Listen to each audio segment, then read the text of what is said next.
Hi, everyone.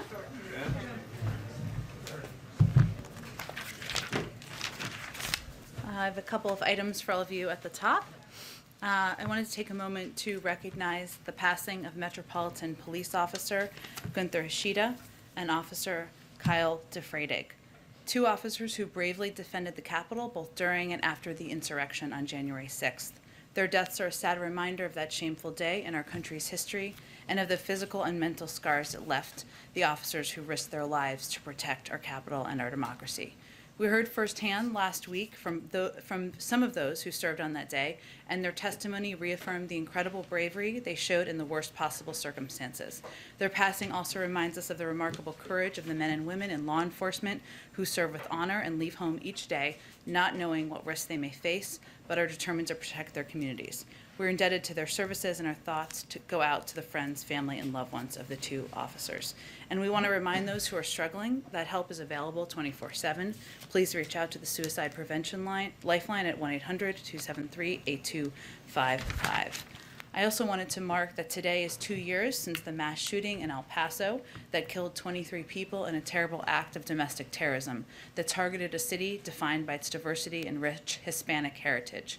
This morning, the President published an op-ed in the El Paso Times sharing his and the First Lady's condolences with the families who lost loved ones and the broader El Paso community.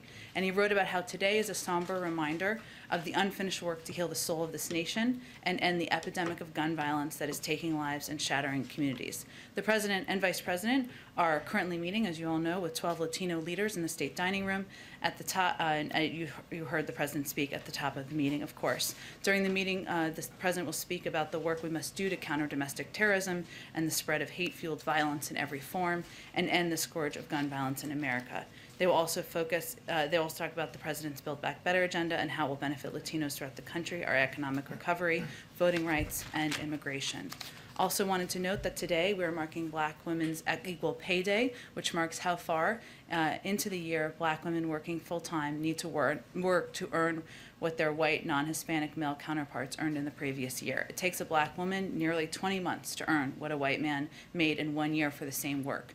Black women manage a disproportionate share of caregiving responsibilities, which have dramatically increased due to the COVID-19 pandemic, meaning that they may have to work part-time or leave the labor force entirely. They also comprise a disproportionate share of low-wage workers in industries such as caregiving that lack adequate compensation and benefits. The Biden-Harris administration has taken several steps to increase opportunity for Black women and girls, their families, and their communities to thrive in the workplace and to be economically secure. From the American Rescue Plan to the executive order to advance diversity, equity, inclusion, and accessibility in the workforce, embedding racial equity across this administration's response to COVID-19 and the economic crisis, and prioritizing Black mental health. And we, of course, will continue our work. I think I'm almost done here. Finally, last thing here, as a part of our effort, as the bipartisan infrastructure bill is working its way through the Senate, the President is quite focused on lifting up the benefits of the bill to the American people. So we're going to highlight a different component each day, and we'll also do that through our digital social channels as well. So today I'm going to highlight the unprecedented investment of $80 billion in passenger and freight rail over 5 years. That's a 500% increase over current services, and it represents the largest investment in passenger rail since the creation of Amtrak a half a century ago. This money will help us eliminate Amtrak's maintenance backlog, bring world-class rail service to areas around the country, creating good-paying union jobs in the process, and it will help make American businesses compete, grow, and expand by making it easier and cheaper for them to get their products to customers. With that, Jonathan Case. Thank you, Jen. In March, President Biden said that New York Governor Andrew Cuomo should resign if the New York Attorney General's investigation confirmed allegations of sexual harassment. Today, the investigation found that Cuomo engaged in unwanted groping and kissing of at least 11 women, including current and former state employees. Does the President believe Governor Cuomo should resign? Well, the president just said that he's going to speak to this later this afternoon and share his views. So I'm not going to get ahead of his comments he'll make later. Have there been any conversations today between the governor's office and anyone here at the White House? No, there are not. And why the delay? Why not have did the president watch the governor's video earlier? Again, the president will give his own reaction to, of course, the announcement this morning and give his own view later this afternoon. Okay. Then one more on something else then. There was a shooting today earlier that caused the lockdown of the Pentagon. And in that same burst of violence, it appears that a law enforcement officer was stabbed to death. Has the White House been briefed on what happened? What can you share as to what occurred this day? We are, of course, in close touch with Pentagon officials. My colleague, John Kirby, will be briefing at the Pentagon and sharing more details on their end. We don't have additional details to share publicly as the next of kin is still being notified. Go ahead. Thanks, Jen. Does the White House have a message for the women who came forward with these accusations against the governor? The White House's message, the president's message, the vice president's message, my message is all women who have lived through sexual this type of experience, whether it is harassment or abuse or in the worst case assault, deserve to have their voices heard, deserve to be treated with respect and with dignity. I don't know that anyone could have watched this morning and not found the allegations to be abhorrent. I know I certainly did. And again, the president will speak to this later this afternoon. And staying in New York, but on COVID, if you will. New York announced today that indoor diners, people who go to gyms, entertainment venues, are going to have to show some sort of proof of vaccination. Is that a move that this White House supports? And does this amount to a vaccine passport? Well, we know and recognize, Cecilia, that different communities and states are going to take steps to protect the people living in their states and also incentivize, whether it's through carrots or sticks, more people getting vaccinated. That is what is going to save lives, and that is what is going to bring an end to the pandemic. This is certainly an example of that. We are not issuing federal passports, vaccine passports from the federal government, but we do know that private sector entities and other localities will make their own decisions. What we see as our objective is to continue to make the vaccine as accessible and available and close the disparities that we see among racial groups in New York, including in New York, to ensure that this is not a barrier for entry to different groups based on socioeconomic or other factors. And just one really quick one on COVID. San Francisco is now offering supplemental Pfizer or Moderna shots to folks who have the J&J vaccine. Is that something that this administration endorses, and might we see that coming from the CDC? That's not based on current public health guidance provided by the CDC. That has not changed. We, again, know different localities will be making decisions, but that's not reflective of current public health guidance. Go ahead. Thanks, Jen. Sticking with the same topic, Governor DeSantis in Florida is taking a very different approach than New York is.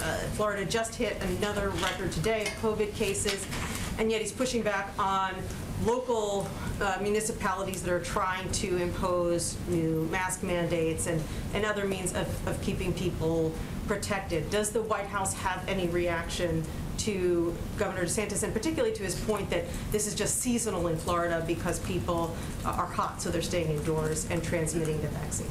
Well, the data just doesn't back that up. I would say first, Florida is not the only state. 7 states have both a statewide ban on mask mandates and a prohibition on school districts from requiring masks in schools. And some states have even banned businesses and universities from requiring workers and students to be vaccinated. In fact, the most extreme of these measures is in Texas, where you can be fined. A professor or teacher can be fined if they ask a student if they are vaccinated, or if they ask unvaccinated students to wear masks. And I think the fundamental question we have is, what are we doing here? And the president, you'll hear the president talk a little bit about this later this afternoon.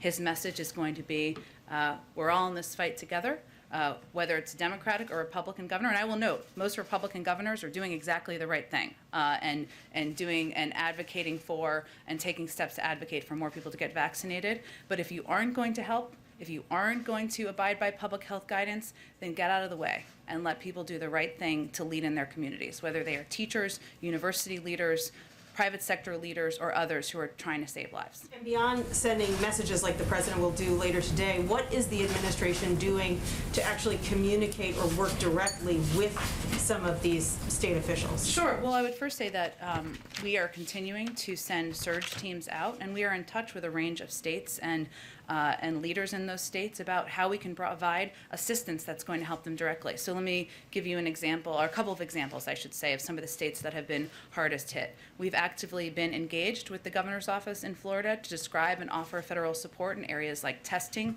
increasing vaccine confidence, monitoring hospital capacity, which we've seen the Florida Hospital Association speak to their concerns about the rising numbers, and monoclonal antibody therapeutics. Teams from CDC and HHS are in contact with Florida officials to offer technical assistance and support. We're also engaged with the governor's office in Texas and the state health department to discuss the state of the pandemic there and how we can offer specific assistance, as well as Louisiana. I mean, you saw the governor make an announcement about masks yesterday, but as a part of our National Disaster Medical System program, we've deployed a team of 33 medical personnel to provide medical staff surge capacity to the Baton Rouge, Louisiana area. So those are just a couple of examples of some of the hardest hit states, but we again, Jeff Zients, our COVID coordinator, sent out a letter to all 50 governors offering federal assistance, and offering to work in close touch about how we can help address the needs they have. Go ahead. Yeah, just quickly, you keep using the word offer, and I just want to know whether those offers have been accepted in Florida and Texas. Right now, it's a discussion, and we are talking about what their needs are and how we could help meet their needs. Louisiana, of course, we have sent out and deployed this disaster medical assistance team of 33 medical personnel, but ideally, we will come to agreement on how we can provide additional assistance to help address parts of the country where there are rising case numbers. Go ahead. The president has ruled out additional shutdowns related to COVID-19, and I'm just curious because that was an intervention that was used successfully to help places like New York City when they had hospital capacity issues. Now we see hospitalization rates at their highest level since February. Why would the White House, why would the president rule that out? And is that consistent with your commitment to be led by science rather than politics? Well, I would say it's not just the president when he continues to be guided by science. Dr. Fauci and Dr. Collins also made similar comments this weekend. And the larger point they were making is we're in a very different place now than we were last January. The Delta variant is the most transmissible. We are seeing rising case numbers in about a handful of states, about half a dozen states across the country. I will note, since we were just talking about Florida, and this statistic really struck me, so let me share it with all of you if I can find it here. 1 second, sorry. That approximately 50% of the 50,000 hospitalizations in the country came from just 4 states, with Florida being nearly a quarter of those. So that's relevant because what we're seeing is rises in a set number of states. That's one of the reasons why this surge capacity could certainly help in specific states and communities where they need help. What we have ruled out is a across-the-board federal vaccine mandate. We are now at a point where more than 165 million people are fully vaccinated. 70% of adults have gotten at least 1 shot. That is a different place than we were 6 months ago. So I think that is a reflection of the science and medical experts conveying we've made enough progress. That's not a step they believe we would need from a public health perspective. And there was an announcement yesterday about the continuation of Title 42 with regard to migrants and the public health situation at the border. Is there data showing that migrants are showing up with more COVID positive rates, and is that what's kind of led to that policy? Because we still have other people who are coming into the country by other means, and we haven't seen fit to prevent them from entering. So why this treatment specifically? Well, I would certainly point you to the CDC. They, of course, make the decisions and recommendations about maintaining Title 42 and keeping it in place. It's rooted in preventing the introduction of contagious diseases into the interior of the United States. We certainly do, as we talked about yesterday, have specific protocols as it relates to unaccompanied children and also as it relates to, even adults who come to our border, but they have not made a decision to lift Title 42 because they feel there's an ongoing threat. Just one more issue. We've heard a lot of kind of anecdotal reports about U.S. businesses that are struggling in terms of their trade relations in China, their ability to do business in China. And I just wanted to see if you had a status update on the review that the administration has been doing since your earliest On days tariffs? on tariffs on trade policy towards China. I do not have an update for you. I don't believe there is one. It's ongoing, but I will check and see, Trevor, if there's anything to report to you. Go ahead, Kelly. Typically, you need the governor of a state to welcome in federal resources. Are there other ways where the White House or the administration could surge to Florida using military bases or federal property or something else that would not require an invitation from the governor? Is that part of the discussion? That's a really good question. We work beyond governors, who we certainly work with, Democrats and Republicans. We also work with local public health officials and authorities. There is a variety of kinds of assistance we can provide, whether it is medical advice or guidance on operational capacity and approaches. Certainly something we can do with localities. Businesses have also taken steps, and we've also stay attuned with that and stay in touch with them about the best steps that we can take. I would have to check and see. I think you're referring to the acceptance or request of FEMA assistance, which I don't believe these surge teams are under FEMA, but I can check and see on that question. Would the administration support in areas where hospitals find that they're overloaded, making any medical decision based on vaccination status, or insurers deciding about paying medical bills based on vaccination status? Are we going to reach that point? I would have to talk to our health team, but I'm not aware of that being under discussion. Go ahead. First, following up on that rule in New York now where the mayor says if you're not vaccinated, you can't go to an indoor restaurant, a gym, or a show. Does the White House think that that is fair to people who may have a religious reason for not wanting the vaccine or who might just be waiting for the FDA to approve it fully before they get it? The administration and the White House and the president support steps by localities to take steps to protect people in their states and their communities, to incentivize people getting vaccinated. I don't know all the specific details if they have exemptions, so I'd point you to them. Okay, and then I know that the president is going to speak a little bit about his thoughts on this Attorney General report in New York. In February, he invited Governor Cuomo to the White House for the next governor's conference. Does that invitation still stand? I think I'll let the president speak to his views later this afternoon. Okay, and then the Justice Department recently dropped its civil rights investigation into Governor Cuomo's handling of the COVID nursing home deaths. Does the administration want the Justice Department to initiate a civil rights investigation into these harassment allegations revealed today? We do something new here that feels foreign from the last 4 years and allow the Justice Department to act independently on investigations. Okay, and then the New York Attorney General says about the Cuomo accusers, I believe them. Does the president believe them? Again, the president's going to speak to this later this afternoon, so I will point to his comments, and I'm sure you will all be tuning in. He also said he'd take some questions. Go ahead. Thanks, Jen. The Senate Majority Leader Chuck Schumer said today that the Senate should expect to stay in session until the infrastructure bill is done. Is it still your expectation that the president will travel to Rehoboth at the end of the week, even if the Senate is still in session? The president's travel has not changed, but as you have seen the president do over the last several weeks and months, he is ready to be called into action, whether it's a phone call or bringing people to the White House or to meet in the Oval Office, and that remains the case as we work to get this infrastructure bill across the finish line. I want to ask you a question about yesterday's news about the eviction moratorium. Gene Sperling said yesterday several times that the president would do everything in his power to help people who face eviction. One power the president has in the Constitution is to convene a House of Congress if it's not in session. Is that something the president would consider, bringing the House back? It's out for 7 weeks while this issue is lingering, and the White House has already asked Congress to act. Why not do what Harry Truman did in 1948, bring the Congress back and say, you can't go on vacation until this issue is resolved?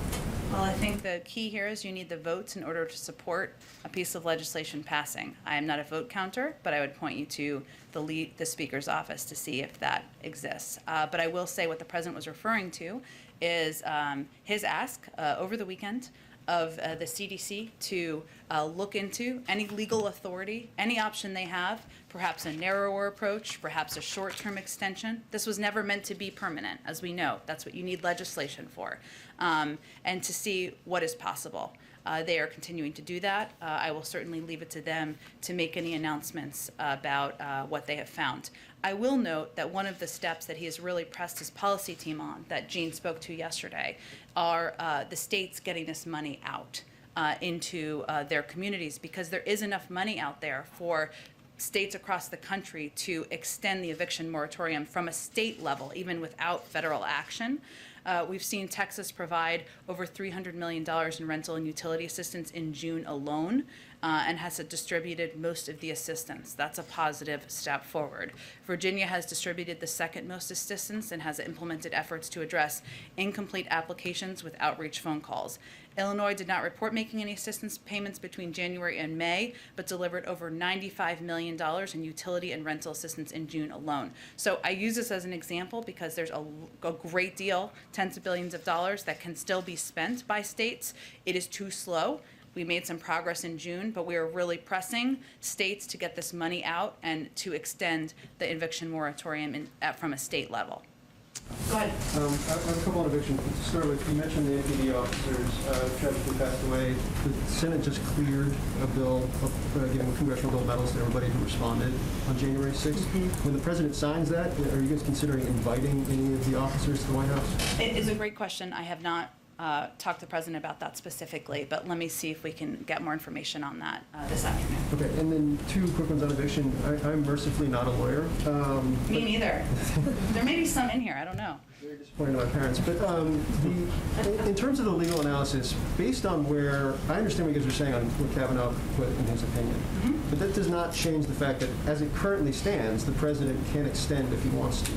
And so I guess my question from a legal basis is the advice that Dana and the Justice Department are giving based on the fact of being concerned more about having the CDC's emergency powers reduced if you go down this pathway, or is it because, I guess I'll stop there. Sure. I am mercifully not a lawyer either. I would say we're both doing okay to our parents, hopefully. But I will tell you that from a legal standpoint, I would note that in June, at the end of June, the Supreme Court came out and they put a stay on the moratorium and made clear in their public writing, as Jean referenced yesterday, which is available to everybody, that any further action would need legislative steps forward.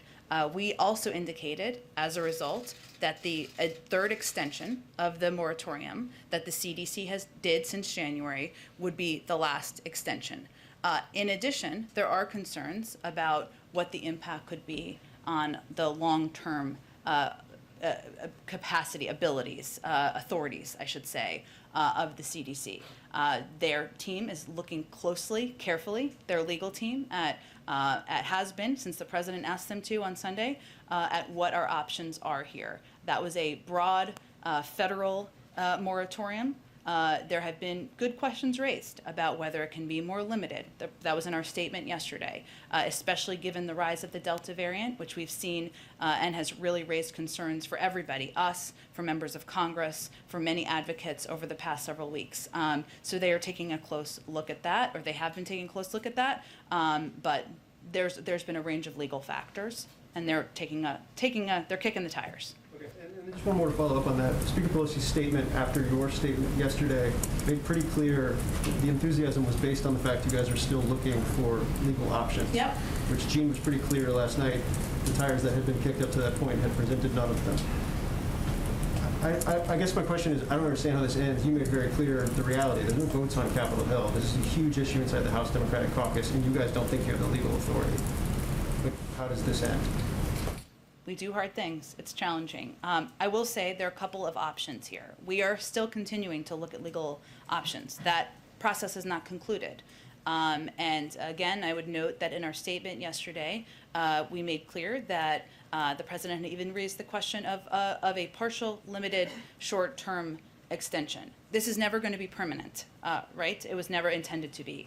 The other piece, which I touched on briefly in response to Steve's question, was related to what states can do. And there's no question that there's a great deal of funding that has not gone out nearly as quickly as it should have gone out. We recognize that issue. We are quite focused on that issue. And one of the efforts that we feel we do have some control over is pushing states to extend moratoriums in their own states. They have the funding to do it. The funding comes from the American Rescue Plan. They need to get it out the door. That should help keep many people in their homes. So we are continuing to work on several tracks on this front. The president wants to keep people in their homes. He does not want people to be out on the street, and he's going to do everything in his power, even with the challenges you outlined, to get that done. Go ahead. Thanks. I'm not going to use the phrase kicking the tires, although I just did. You can. You just used it. We can keep it as a theme. Foiled again. Okay. Lifting the hood, whatever you say. There you go.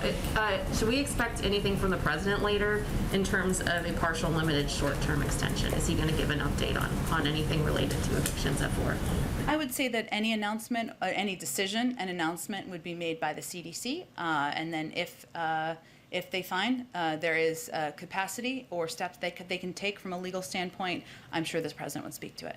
Okay, and there was a report yesterday in Politico that a senior aide in this White House has been abusive to other colleagues. I know the report was based on anonymous sourcing. You know, I love anonymous sources. That's why I almost didn't ask, because I feel like you would just say, right. But I'm wondering if, given this administration has its edict to treating people with kindness and respect, is this report, even though anonymously sourced, going to be looked into?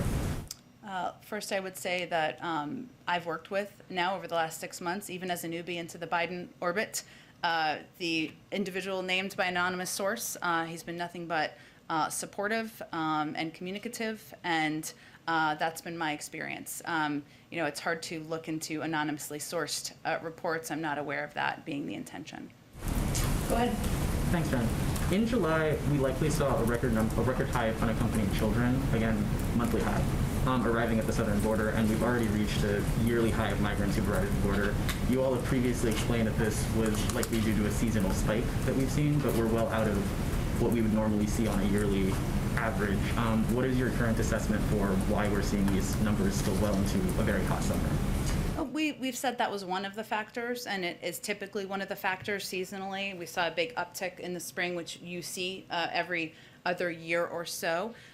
You know, I will say there's a range of factors which are happening in these countries where individuals are leaving from. Economic challenges, weather challenges, crime, and that is all. Those are also, of course, drivers of people of all ages trying to leave their country to come to the United States. That's one of the reasons the vice president has been so focused that the president's asking on addressing these root causes. That's a long-term challenge, and will require a long-term solution. She laid out some significant steps forward last week, and that is going to continue to be something she is working on. But I will note that you know, even with the uptick we've seen over the last several months, as we've noted, Title 42 remains in place for health reasons. We also have made great progress in moving people through Border Patrol facilities, especially, of course, children, and getting them into places where they can be treated with safely. And then one other question. The Senate Homeland Security Committee released a report this morning that found serious cybersecurity vulnerabilities all across the federal government. The average rating they gave was C-. A lot of different agencies got Ds.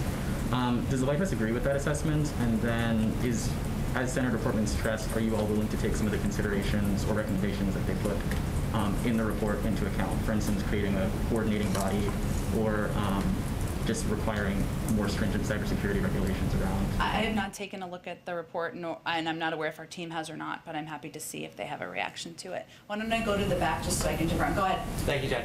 I wanted to follow up on the question of lockdowns from a second ago, because yesterday you said that we are not going back to the shutdowns of March 2020. You also said that, quote, we're not going to take options off the table. Given how incredibly effective the vaccine is, why not take lockdowns off the table? I think I also said that that's not under consideration. That hasn't changed. Thank you for clarifying. Okay, go ahead. Yes, thanks, Jen. The administration today announced its allocation plan for the first 25 million COVID-19 vaccine doses to be shared globally. I've asked this before in a different form, but what is the guidance the administration has for the as many as 9 million American citizens overseas that are still waiting for vaccine I know doses? you've asked this before, and it is incumbent upon us to get you a good answer. Obviously, our embassies are fully in touch with American citizens who are living overseas, but it's probably best suited for the State Department to answer that question, given they oversee all of our diplomatic efforts. Go ahead. Oh, go ahead. You said that your tie looks good, though. Thank you.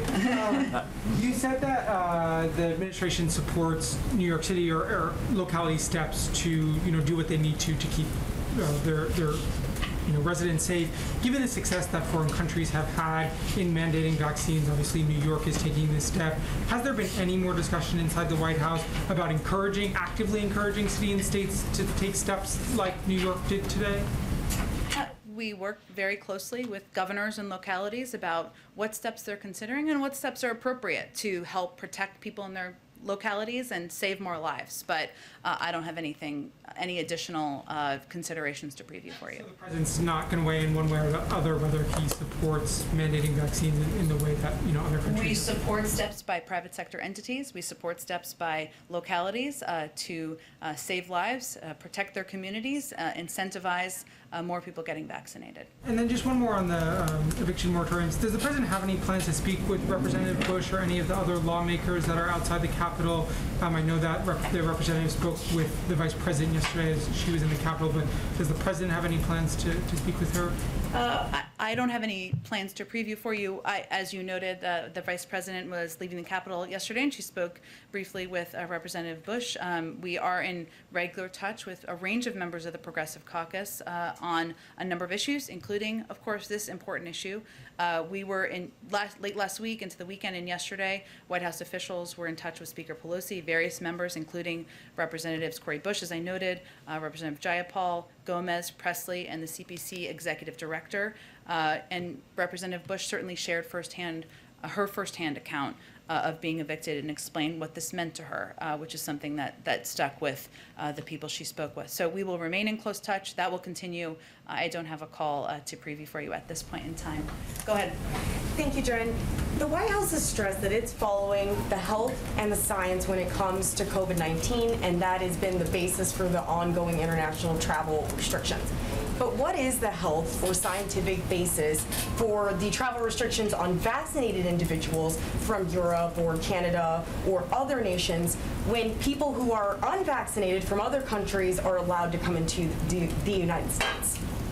I would certainly point you to our health and medical teams who make these decisions and evaluate what we need to do from a public health perspective to keep the American people safe at a time where the Delta variant is rising and one where we are very cognizant about keeping the American people safe. And a quick follow-up on that. When it comes to countries that have more vaccinated individuals than the United States does at this point as a percentage of population, what is the basis for those restrictions? Again, I would point you to our public health officials who are leading this effort and determining when we can raise or end those restrictions. I certainly understand there's a desire to do that by many people in the United States, many people around the world. We understand that. I just don't have an update on it and when that will happen. Go ahead.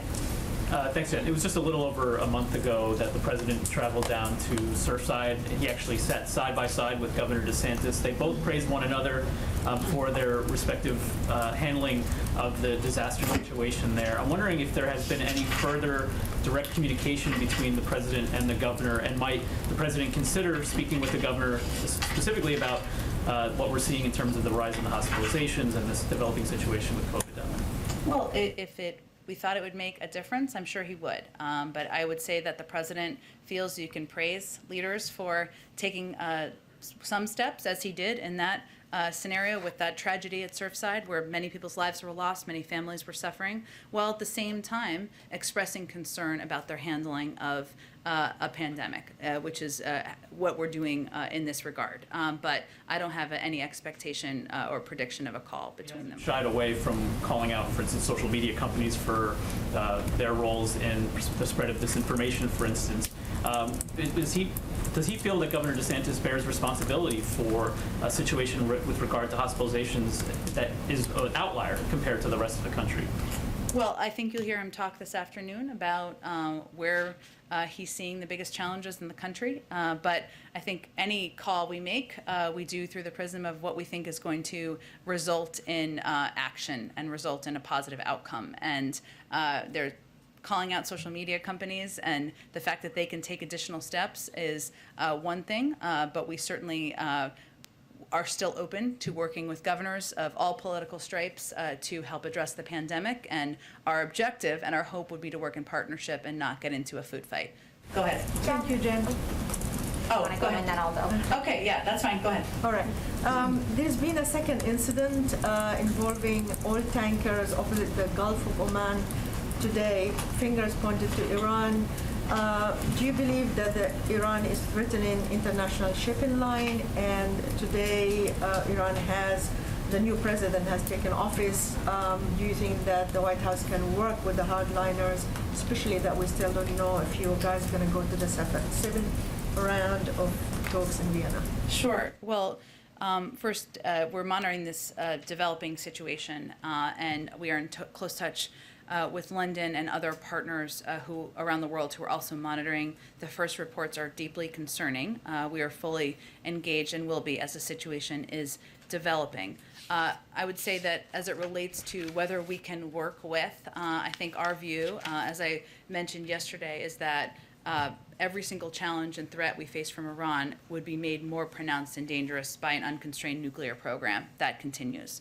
We would not anticipate that would solve every concern we have about their behavior in the world. But we believe that having greater visibility into their nuclear capacity and capabilities would be in our national interests, in the interests of many of our partners, and certainly we would hope we could build from there. But we are fully prepared to return to Vienna to continue negotiations and hope that is there's an opportunity to do that. Go ahead. I'm going to the two ladies behind you. Go ahead.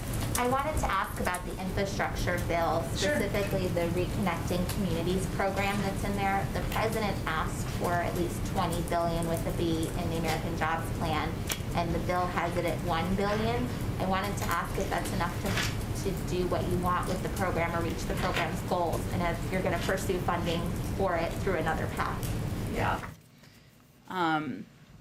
Well, I would first say that major project funding can be used for these kinds of efforts, which are certainly a priority to the president.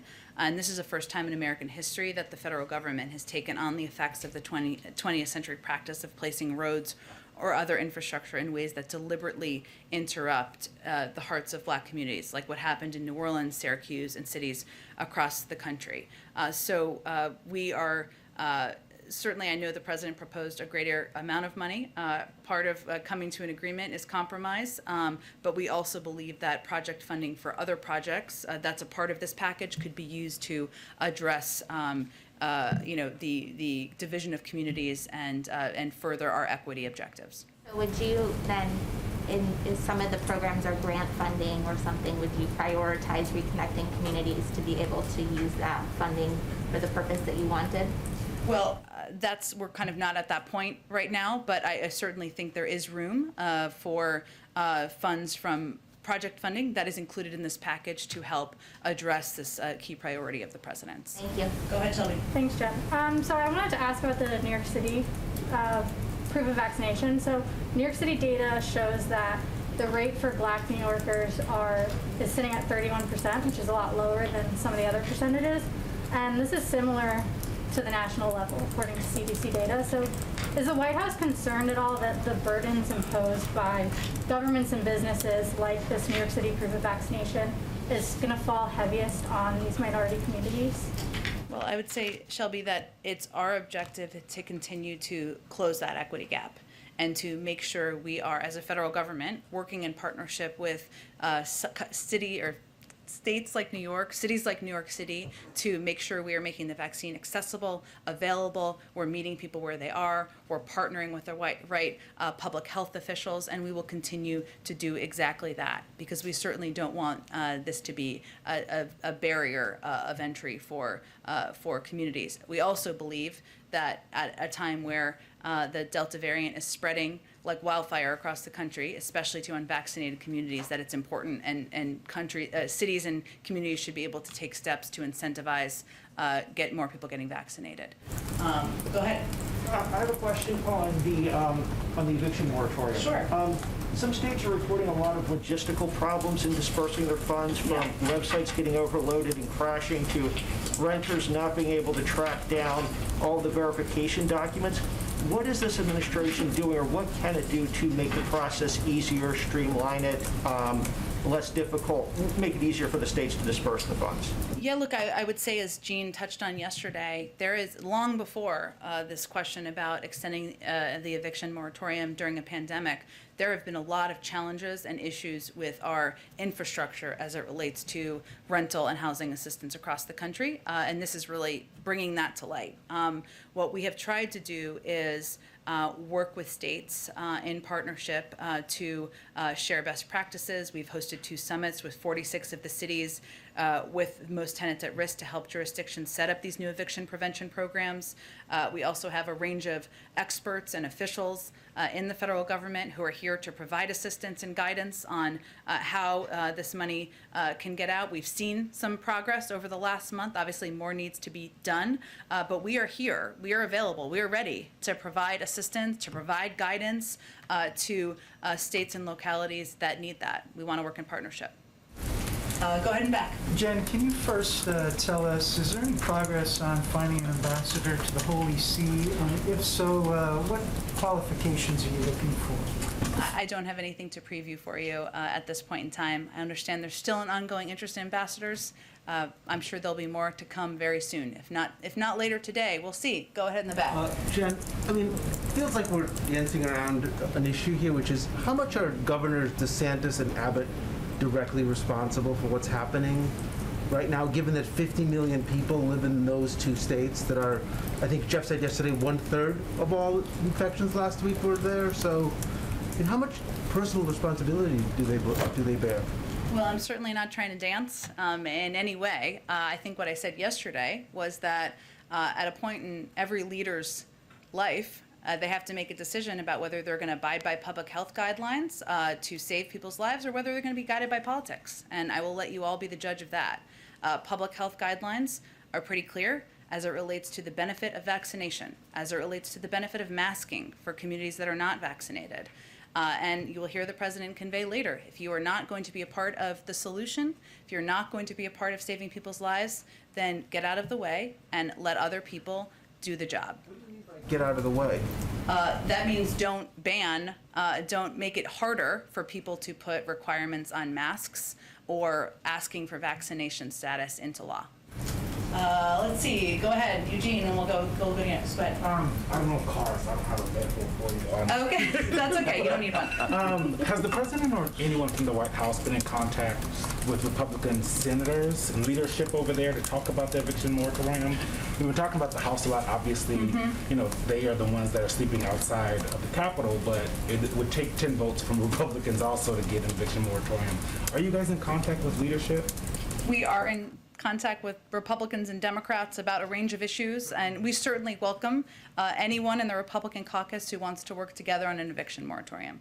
Is the president calling on the Senate to take it up, an eviction moratorium, because they are in session, they're still here? That would also require, yes, as you said, it would also require Congress to act. You need both houses to act. Again, I think this is a matter of whether there is support in caucuses to do that. That is a challenge. Even the most passionate advocates who are out there, and we certainly stand by them and support their same objective of extending the eviction moratorium, cannot do it on their own. We certainly would like to see legislation. The president would love to sign that into law that, as you said, would require both houses of Congress. Question, sorry. You mentioned Texas. That's the state that is being touted as not just number one, but also they have the best system. The way that it's been happening is it's going straight to landlords and people who own homes and are renting it out. Is that what other states should be doing? Should they be copying Texas and how they disperse these funds? Different approaches are going to work for different states, but I do think if Texas Texas can do it, if Virginia can do it, then other states can do it as well. And one of our objectives is connecting leaders, connecting to share best practices to figure out how they can get this assistance out to renters. And there's no question, it is challenging. There isn't a great national infrastructure in place. That's something that we should have a conversation about too. And Jean talked about that yesterday. But right now, we wanted to lift up and highlight states where they are getting the money out effectively because they can be models for other states around the country. Go ahead. Real quick, a couple of different topics. The first, the president's efforts to prevent evictions in states that are tremendously affected. You mentioned that there were incentives to some of the landlords who cooperated with the efforts, but I didn't see what those incentives are. Now, there are repercussions if we later find that money goes unused and is diverted to something else. That's my question on evictions. Well, certainly if money was not used for its intended purpose, that would be a concern. And certainly we take waste, fraud, and abuse quite seriously. I think the president had called for a number of steps, or we called for, I should say, a number of steps that could be taken, even as we're pressing and kicking the tires, looking for all of our legal options, even as we're doing that. And I mentioned the states because there is a lot of money that can go out in states and can effectively go out. And a number of states, not all blue states, have done that very effectively. So I referenced, and you touched on one of them, but let me make sure I cover, let's see. So there are states and communities, there are also, he's also asked federal agencies to use their power to prevent evictions and tell landlords. So so there are any properties that are government-backed properties. So if you get a government-backed loan for your mortgage, we've asked our agencies to prevent eviction. So he is, again, using every step in his capacity to keep people in their homes. On voting rights, Senator Klobuchar says that they're nearing a voting rights deal. Is there anything that you can tell us in the deal, how this slimmed down deal is looking? And also the president has also talked about there are Republicans that he's been talking to. Can you name any of the Republicans that possibly could? That wouldn't be constructive to our end goal. I understand your interest. I will say that, we're certainly grateful for Senator Klobuchar's work, the ongoing work by a range of leaders to figure out if there's a path forward here. We'll let them speak to the details when they're ready to, and once they do, I'm sure we'll have more to say. The New York Times reported a couple of weeks ago that the administration's legal team advisors may be leaning towards returning the 4,000 on home confinement back to prison. Is there anything that we have coming from the administration on this? And does the administration really believe that it's easier to return those 4,000 people to federal prison than reviewing clemency petitions for them? Well, I would say, one, that's a DOJ action, so I'd point you to them in terms of what their steps are. And certainly, any decision about clemency would be made in coordination, but I have nothing to preview on that front. We're told you have it out soon, just one or two more. Sure, of course. Nikki, go ahead. Do you know if the president has spoken with Governor Cuomo today? No, he has not. And then just a quick scheduling thing. Yeah. Do you know if he will go to Mike Enzie's funeral on Friday? I don't have anything to preview for you. I understand the interest. He did consider him a friend, but I don't think a decision has been made quite yet. Thank you. Rahel, go ahead. Thank you so much, Jen. More than 1 million doses of vaccine expired and have gone to waste since December. What is the White House doing to avoid this waste? And could the U.S. be donating more vaccines to other countries and faster? And will President Biden soon announce more vaccines sharing to the world? Well, yes, he will announce this afternoon. That's what his remarks are about, getting 110 million doses out. And we also announced our purchase of 500 million Pfizer doses. He will talk about all of that this afternoon. I will just note, to give you just a little bit of a preview, he will also say that this work is just beginning. While we are, the United States remains, with the announcement today, we will have donated to more to the world than all of the countries in the UN, including Russia and China combined. And this is just the beginning. We are going to continue to be a provider of vaccines and assistance to the global community in their fight against COVID. So he will certainly talk about that today. And so yes, there will certainly be more to come. Let me note though for you on the question you asked, Raquel, about waste. The COVID vaccine wastage rate nationally is at approximately 2.6%, which is very low. Certainly, we don't want any doses to be wasted, and what we do is we work with governors so that they can request, or state authorities, I should say, exactly the amount of vaccine doses that they want to reduce and prevent that waste. It's important that we get as many people, of course, vaccinated. Sometimes that can mean opening a multi-dose vial and not using every dose. But we do everything we can to reduce waste, and certainly we will continue to do that. All right, thanks everyone. Thanks, Jen.